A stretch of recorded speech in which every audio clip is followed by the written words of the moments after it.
This week, we confront mortality's profound mysteries alongside Freemasonry's generational crossroads. We'll explore timeless Masonic meditation on death as life's essential complement, renewing the soul through natural progression, not tragedy. And we'll also dive into Darren Lehner's sharp analysis of Gen X realities and why outdated leadership traps our younger Masons, urging real adaptation for the craft's future. All this and more. Stay tuned. Welcome back to Whence Came You, a Masonic podcast featuring research papers and discussions related to Freemasonry. Here's your host, Brother Robert Johnson. Welcome back to the show. This is episode number 699. One episode away from 700 episodes. Can you believe that? I can believe it. But that's because I know all the help and support that's out there for this podcast. I want to thank you all for being supportive of this program, which we've been doing since July of 2011. Whether you're a contributor, a fellow producer, or a legacy partner, I want to say thank you so very much for your amazing contribution that lets us do this every single week. If you are out there thinking, how can you help support this program and Masonic education? Well, head on over to the website, wcypodcast.com, click on Support the Show, and check out the various options. We also have, again, some changes to the shop. You can go there and you can click on the producer's pin, and then if you scroll just a little bit down, you'll see that there is a WCY Etsy store, and that Etsy store is where you can get some of the other products that we offer. And if you keep on scrolling, you'll see the various books that we've written or republished that are available for purchase as well that come autographed straight to you. But as I mentioned last week, I want to give a quick, heartfelt thank you to those of you who were able to pick up some of those Oracle decks from the shop this past week. Your support really helps keep the show and the Masonic education efforts going. It's been awesome seeing some of those Oracle decks find new homes on your altars and reading tables. This week, I'll likely be putting something new on the Etsy store, which, if you're interested in leather bags and things, these are bags that I've made that are made by me start to finish, and they're very nice. But rather than taking them to craft shows and things, I just put them on Etsy, and they are available. So you guys can check those out as well. All of those bags are premium, and again, all sales go right back into the show and Masonic education. They are all one of a kind, made in that same esoteric, everyday carry style that you're used to seeing from our leatherwork. And once a bag sells, another will be posted in its place, so the selection will keep evolving over time. And if you don't see something that speaks to you right away, you can check back periodically as new pieces get added to the lineup. Now, this week, we've got some great Masonic education, and I want to start off with a piece that made some waves just a little while back. And as you can guess, it's published by our brother, worshipful brother, Darren Lehner, who is a fellow of the Illinois Lodge of Research, great friend, and somebody who I feel is a leading voice in Freemasonry today, considering when we both joined, we were the young guys. And now we are seasoned people in the fraternity. The honeymoon phase, quote unquote, is over. And we've seen the best of the fraternity, and unfortunately, we've seen the worst in the fraternity. And over the years, we've really been able to reflect on all things in between. So I want to read this to you. It's called My Gen X Outlook on Freemasonry, Healing Myself from Masonic Angst by worshipful brother Darren Lehner. One of the most important ceremonies that we perform as Freemasons is participating in Masonic funeral rites.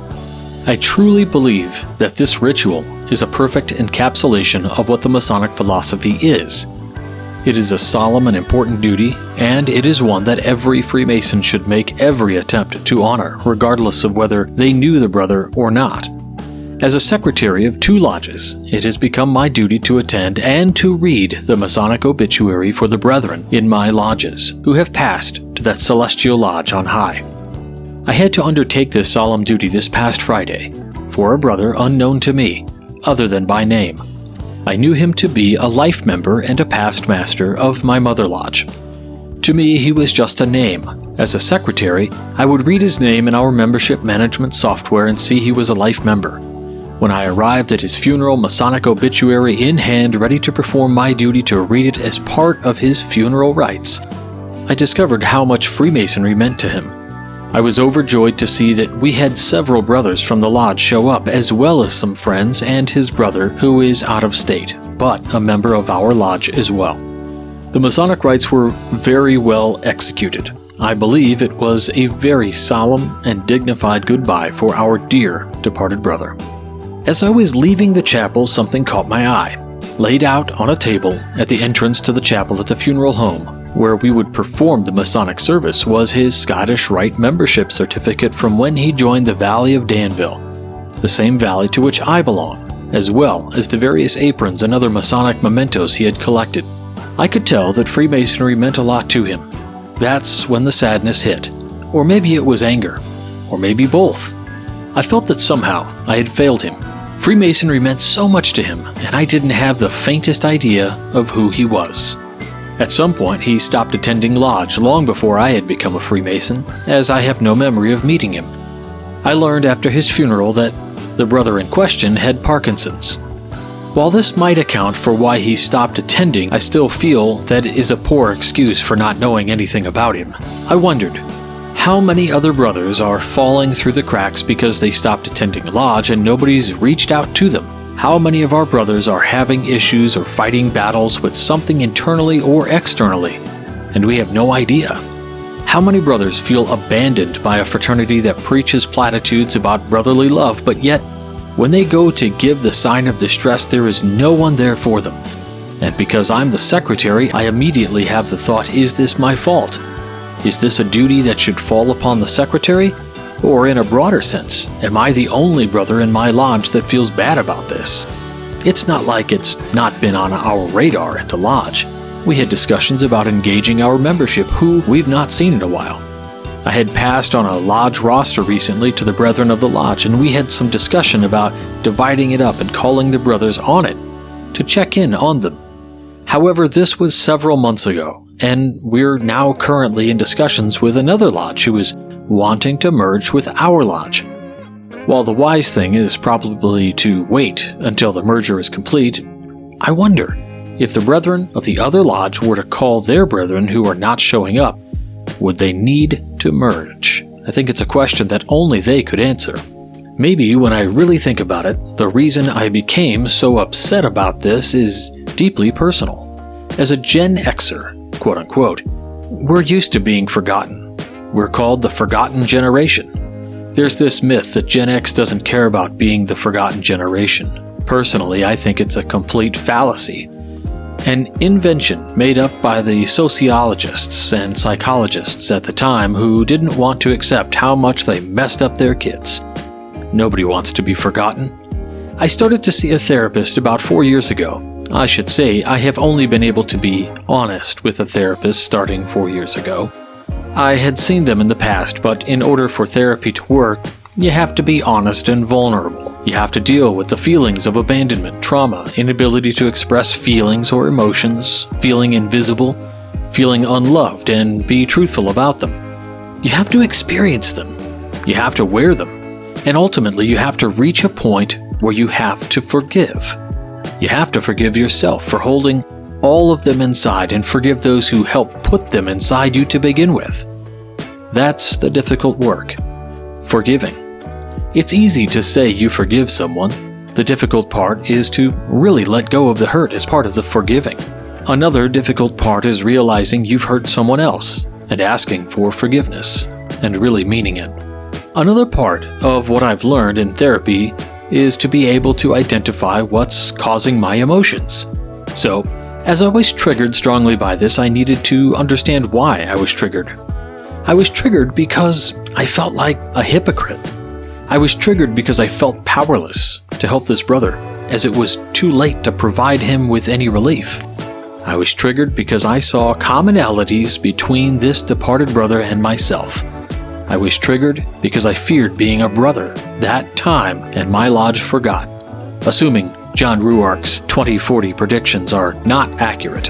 I was triggered because I feel that we do a lot of talking about doing this or doing that for my Mother Lodge, but that when the rubber hits the road, unless a select few of us take charge, nothing gets accomplished.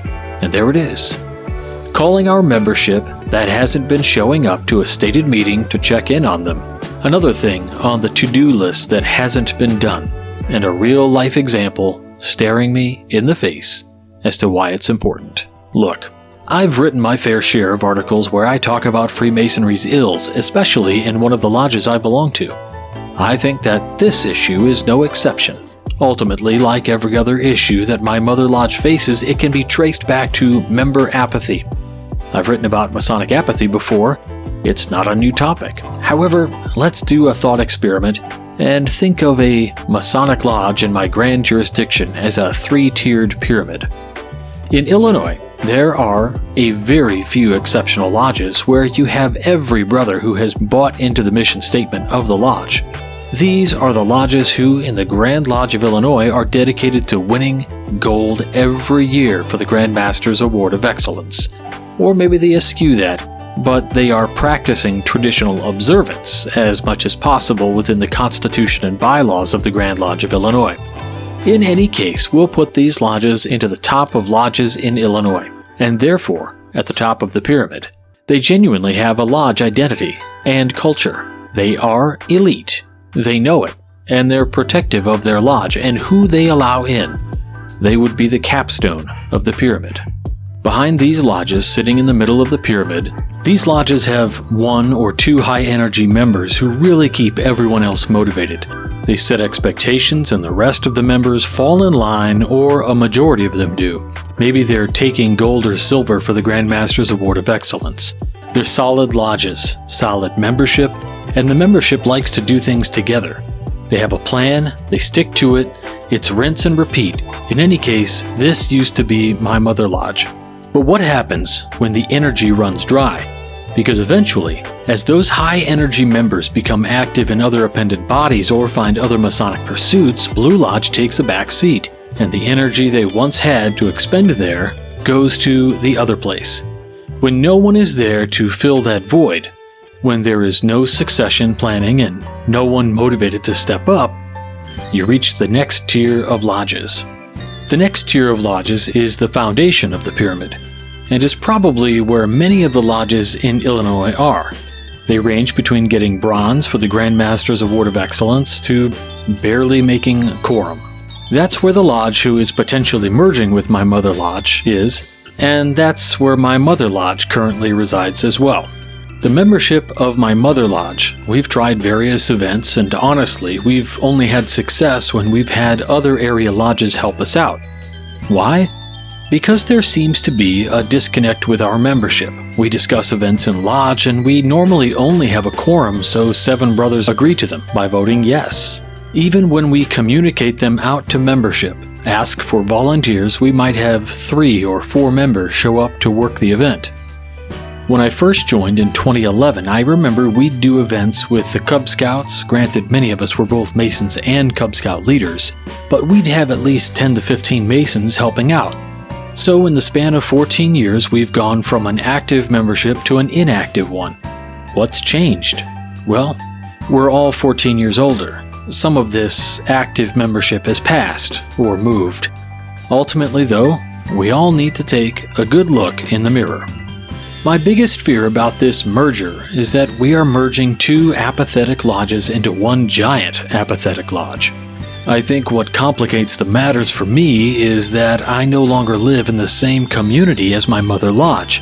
It becomes more difficult for me to put energy into a lodge in a community where I no longer have any ties, especially when there are brothers that live in the community that aren't making the meetings. When I drive 25 minutes one way to attend a meeting and we're barely making a quorum, it's difficult to keep myself motivated to continue to do it. I have loyalty due to it being my Mother Lodge. I have loyalty due to having friends and brothers there. But is that enough? To answer that question, I had to turn to the past. I had the recent privilege of appearing on the Masonic Roundtable 3 weeks in a row to discuss a series of articles I had written about becoming worshipful master of my Mother Lodge, and some of my experiences of being master at my Mother Lodge. You can view the episodes by clicking the links in this article if you're interested, and I've linked the articles they reference below the episodes as well. One of the main takeaways of those articles was invoking the blessing of deity before any great undertaking. I have done so. Another was having a mission statement or a plan. I'm not sure we've got one for this merger.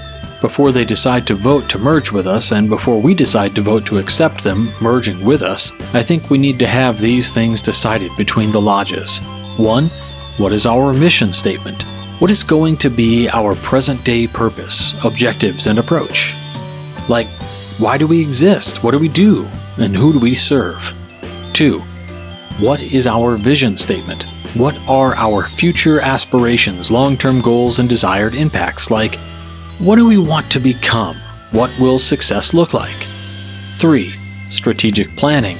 Using the Grand Master's Award of Excellence guidelines, our vision statement, and the importance of items under number 4. What events should we plan in the short term, mid-term, and long term? What is our 1-year plan? What is our 3-year plan? What is our 5-year plan? 4. What Masonic experiences are important to our membership? Fellowship, education, ritual and floor work, community service, mentoring. 5. What can be done to make our stated meetings more of a Masonic experience? 6. Do our lodge bylaws need to be changed to accommodate the brethren of the lodge that is merging into ours? Do we need to change our meeting night? What other changes need to be made? Remember what I said about apathy? Apparently, it's nothing new. Even at the height of our membership numbers, Masonic lodges were still struggling with lodge attendance. While researching this article to look at how I might help fight this apathy, I found this other article in Time, written in 1957. A link to that article is in this blog post. Should I feel better that the membership back then wasn't calling or checking in on their members to see why they weren't coming to lodge? No. Personally, part of being Gen X is ending generational trauma. Remember what I did above? I gave a name to my emotions. Ultimately, I have decided to also heed my own advice from my articles and have some fun. That's something that's been missing from my Mother Lodge. It doesn't feel fun anymore, it feels like a chore. I'm going to see what the other brethren answer for the above questions. I don't want more of the same. I need to see evidence that there is going to be real change. It's time I make decisions about my Masonic experience based on what I want and find that experience. I've only got one life to live. There's no sense in continuing to waste time or energy on something that isn't aligning with what I want for myself. Well, we just read this powerful piece from Brother Darren Laners, the secretary of 2 lodges, grappling with the weight of Masonic funeral rites and general apathy, the sting of realizing a past master from his own lodge slipped through the cracks, unknown until it was time to say goodbye. That story hits hard, showing up to read the obituary for a life member you never met, then seeing his Scottish Rite certificate and aprons laid out like a testament to a life steeped in the craft. It's a raw reminder of our obligation to honor every brother, known or not, and the quiet tragedy when health or life pulls them away without a check-in. As someone who's spoken on lodge dynamics and apathy before, this underscores how Masonic philosophy demands we live brotherly love, not just preach it. And, of course, the Brothers' Pyramid of Lodges rings very true as well. Elite capstones thrive on culture, mid-tier ones lean on a few energizers, and too many bases scrape by on quorum alone. Maybe.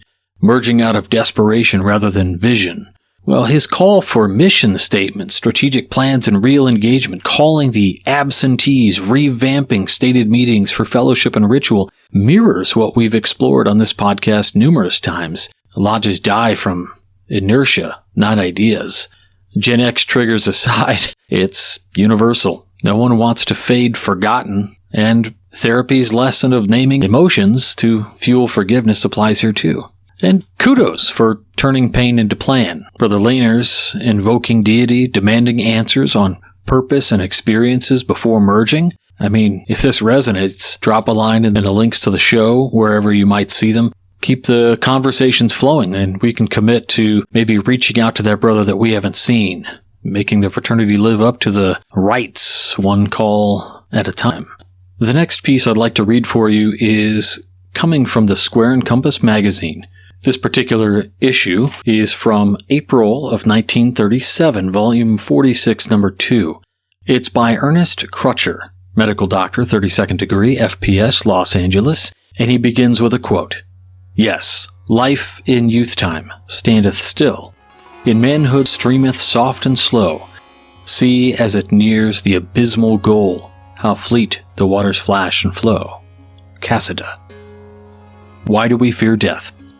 Is it not a natural event? Did not the same power that instituted birth likewise establish death? Every line must have two ends. What incalculable misery were ours were there no cessation of life in the body?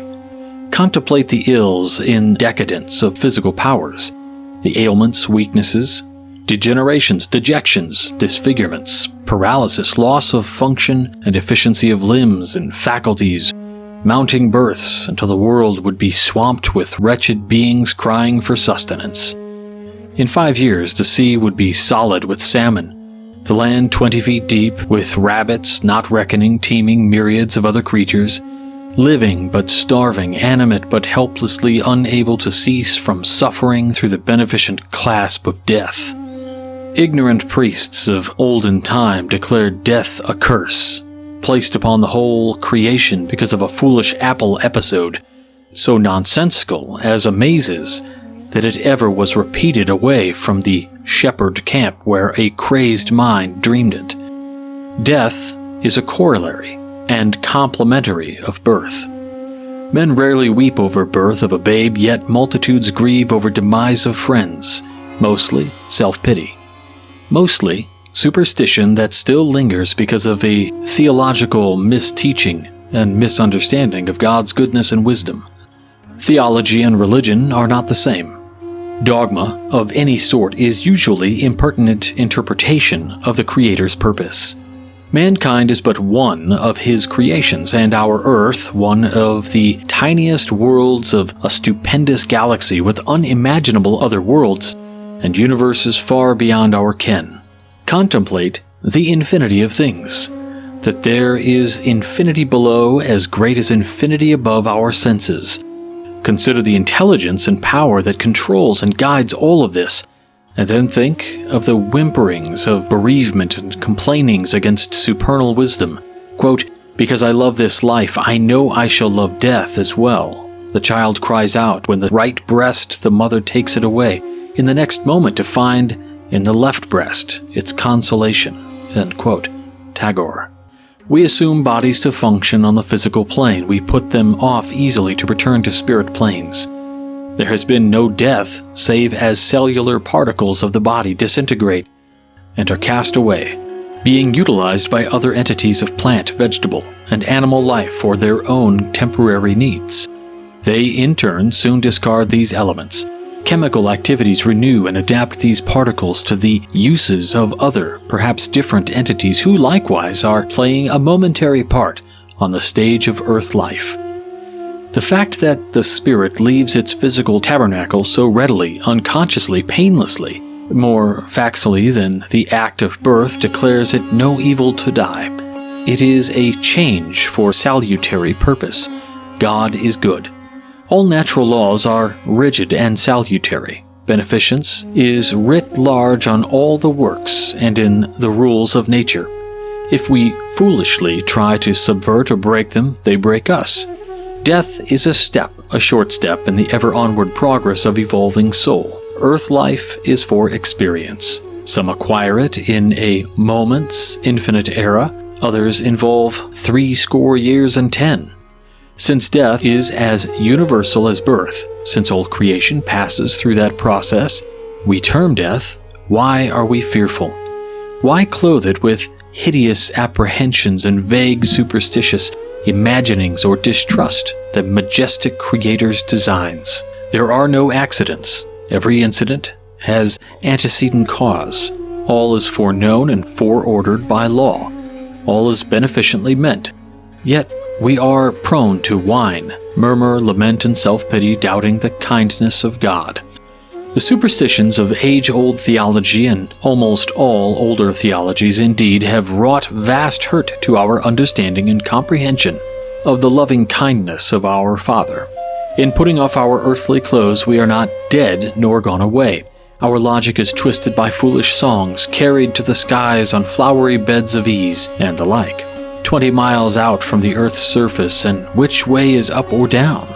Our bodies are our individual engines. However, we abuse or misuse. Our habitat is mundane, of earthly earth. Would we not be grotesque and unfit in an ecclesiastic mansion?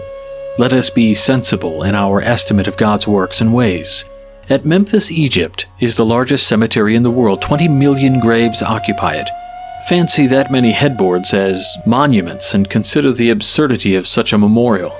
After the lapse of 1,000 years, not one name in 100 million names is remembered, said Shaler.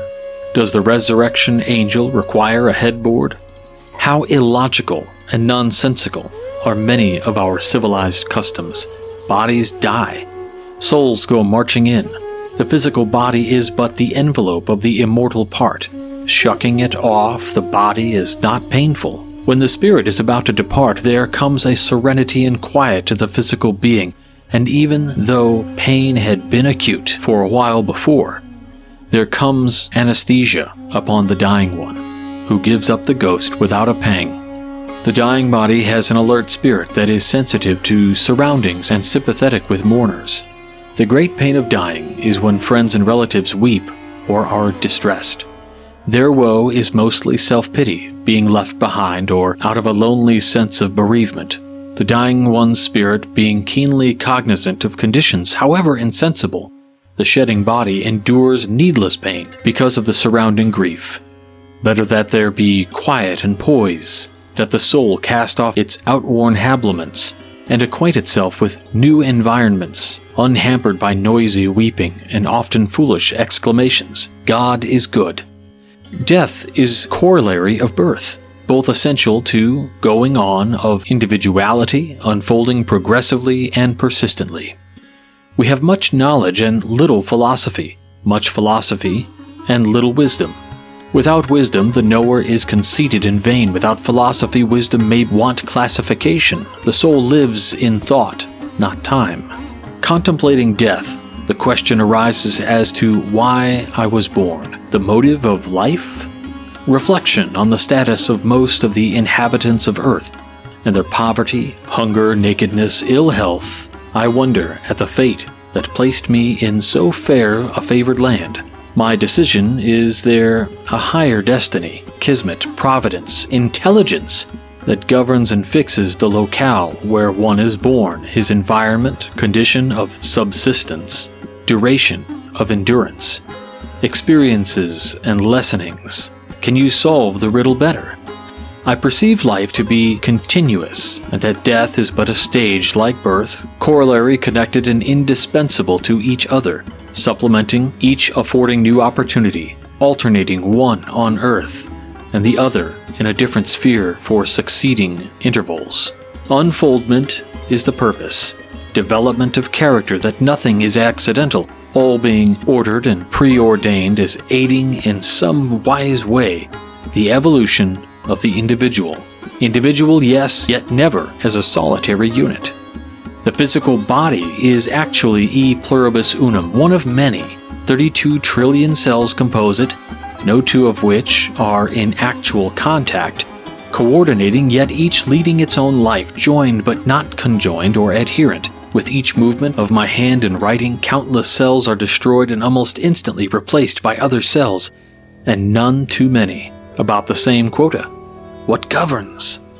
Death is ever with us. We die piecemeal, constantly, and are reborn in parts quite as often. Complete death is but surrender of the mass to dissolution. The fact that in life the individual cells are replaced augurs replacement power in the mass. The inhabiting spirit integer simply takes on a new vestment, fashioned according to the will, desire, habits, and inclinations formed in a series of precedent careers. Reflect upon the orderliness of nature, her seasonal returns, the amazing whirl of comets, stars, suns, planets, the miraculous workings of your 32 trillion body cells, all striving to do their life work, and for your benefit. The infinite other marvels of nature, mostly unintelligible to ourselves. Think of these and then ask, why question the wisdom of him who devised and controls? It was he who instituted the gentle process we dread, but which admits into larger life new opportunities, new knowledge and advantages. Assuredly, only a creator with a loving intent ever planned this stupendous universe. There is much to be said in favor of death. Its seeds in here, they are planted there before you were born. It was the intention of the Creator that all should die, quite as certainly as to be born. The several mysterious juices of the body that feed, preserve, and protect it may at any time turn and rend it. The liver excretes enough poison in one day to kill 16 men, yet it is disposed of in a mystical way without harm. Since death is a natural process, divinely patent, why have we ever been so stupid as to blame a beneficent God with placing a curse upon his creatures? What impiety, what sacrilege, what vile imaginings of a self-elected primitive priesthood to swamp humanity's intelligence in a miasmic fog of superstition and cultivated ignorance. The good, the merciful, the supernal beneficence of wisdom and love, for God is love. The changing chains in life and death are continuous, but the links are unknown. The scenes shift. It is God who raises and lowers the curtains, recalls their ore of individual actors, and some have more prominent parts. Yet even in the most minute entity has its share in the drama of living. Vegetable and animal life are in beautiful union. The lowest of the animal and the highest of the vegetable species approximate so nearly it is impossible to differentiate the two. The same laws of creation and disintegration control all alike. Evolutionary action is involved, and whether up or downward, there is progression, advance toward a superiority or inferiority to such as is given. Man is no more a favorite, nor does he escape the rigor of natural law any more than the rudest weed or susceptible insect. Quote unquote, knowledge comes but wisdom lingers. Aye. But the wider the knowledge, the greater the adoration and comprehension of the goodness and kindly purpose of the Universal Father. Surely goodness and mercy do follow us all the days of our lives, and we do dwell in his house forever. Each is but one of myriad billions marching to higher destinies. Each is a tool of high forces that transcend individual fates, or do they? Each plays a role in evolution partly predestined for him.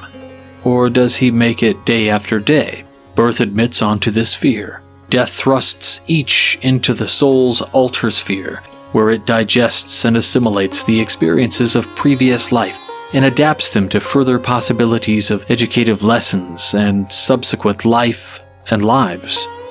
For life is progressive, either up or down and back. Well, there we have this beautifully reasoned meditation on death as a natural, even beneficent transition, rather than a quote-unquote cosmic mistake. The way the author weaves together theology, nature, and the continuity of consciousness is remarkably clear and very compassionate. The emphasis on God's kindness and order in nature makes the whole subject of death feel a bit, less fearful and far more purposeful. I love the philosophical engagement here. The article's insistence that death is a corollary and a complement of birth reframes mortality as an essential part of growth, not an interruption. And this is even seen in some of the things that you may have seen from scientists, right? Like they say, I fear death. Well, did you fear life before you were here? You're just going to go back to the same place you were before you were born. Is that so scary? Treating the body as a temporary instrument for the soul, constantly renewing its cells, building and striking a bridge between biology and metaphysics, the suggestion that life and death are continuous, changing scenes on a larger divine drama really harmonizes well with both mystical and evolutionary perspectives. on a personal reflection, I think about it and it makes me feel easier to see loss, not as a annihilation, but it's as a change of locality in a larger ordered universe. And this has been my thought for many, many years. I view death as a change, not as death. The description of the soul adapting experiences in higher spheres resonates strongly with modern ideas of spiritual evolution as well. And the calm, almost scientific tone about cemeteries, bodies, and decay actually deepens the reverence for what the soul is doing beyond the physical. I'm just struck by how ahead of its time the piece is in linking cell turnover, continuity of consciousness, and spiritual progression. The critique of superstitious fear of death while still affirming a loving creator feels very Masonic in spirit, rational, ethical, hopeful, and the closing thought about life being progressive, either up or down and back, opens an interesting door to discuss reincarnation, moral growth, and the soul's education, something we often don't think about. So I hope you enjoyed. I want to thank one more time our producers, fellows, contributors, and legacy partners of the program. If you are curious on how to support the WCY podcast, head on over to the website, click on support the show, and check out the various options. Again, keep a lookout on the Etsy store, favorite the store, mark your favorite stuff, buy some Oracle decks to get them off my shelves. Again, all those funds go right back into supporting the show and, of course, Masonic education. And that's it for this week. So until next week, stay on the level. For Whence Came You, I'm Robert Johnson. Take care. You've been listening to Whence Came You, a Masonic podcast featuring research papers and discussions related to Freemasonry with your host, Brother Robert Johnson. Be sure to join us for our next edition.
WCY Media.